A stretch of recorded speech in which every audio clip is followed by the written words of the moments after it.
Hello everybody, my name is Benoit and this is my 4x5 3D printed reel.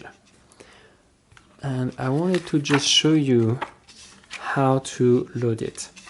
So first I like to hold it this way and have my little finger inside that front slot. The first use of that is that you can actually feel the first corner of your film, and you see it just goes right inside the reel. Then you want to give it a good bend, and with your fingers here you want to actually feel the reel and insert that second corner. Push it in a little bit and then it's ready to go in.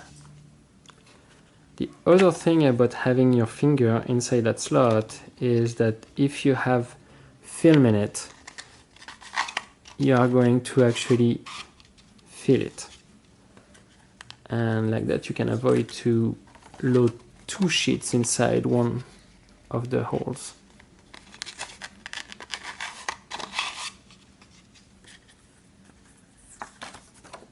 As you can see, it's quite easy and simple, and you can just feel it inside the first corner, then the second corner, squeeze it a little bit and it goes in.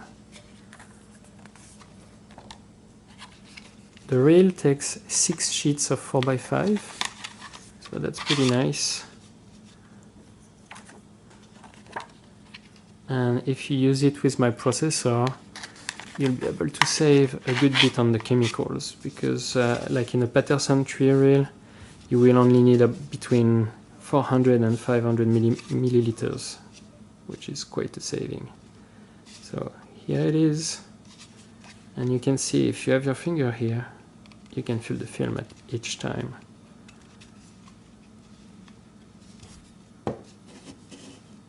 Hope you like it.